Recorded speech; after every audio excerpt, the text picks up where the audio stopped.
Alors, nous allons passer au cours. Petit rappel rapide. Nous avions commencé les statistiques descriptives. J'avais peut-être oublié de mettre des S ici, donc vous avez le droit de les rajouter.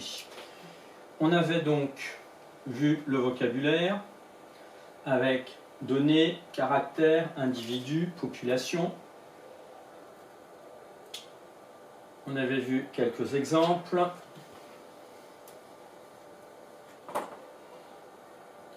Puis nous avions vu le début des indicateurs de position avec la médiane, où on avait vu que ça partageait en deux sous-groupes de même effectif, et que selon si le nombre était pair ou impair au total, on prenait soit la valeur centrale si c'était un effectif impair de données, soit la moyenne des deux valeurs centrales si l'effectif est pair.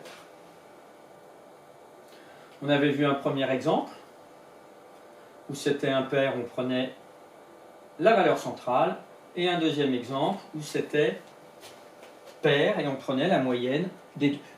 Et j'avais dit, j'ai écrit que j'allais rajouter un troisième exemple. Voilà. Donc soit à partir d'un tableau où il y a plusieurs valeurs, soit à partir d'un nombre important de données.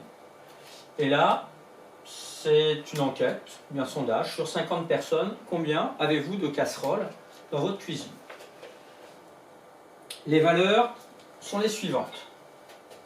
Donc je laisse recopier, tu peux mettre sur pause, ou bien je le mettrai peut-être aussi en pièce jointe à imprimer, découper pour ceux qui veulent, mais c'est rapide. Donc ça a aussi été vu en troisième. C'est un rappel. Donc quand il y a un grand nombre, on ne va pas noter le fait qu'une casserole, on l'a eu 2 fois, 2 casseroles, il y en a eu 4 fois, etc. Ça reviendrait à faire une liste comme ça.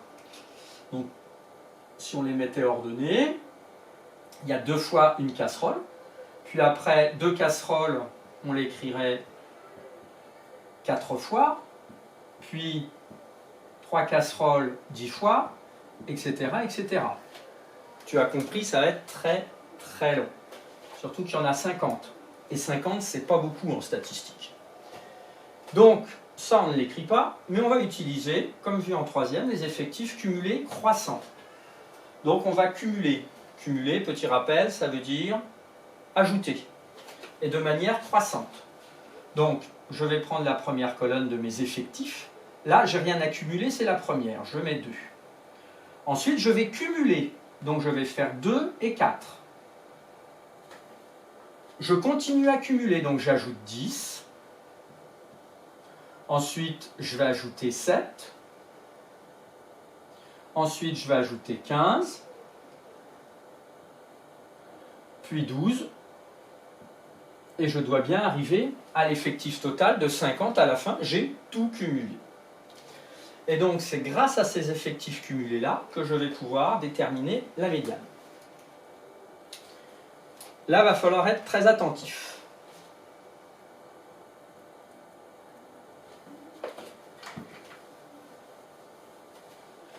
On en est là.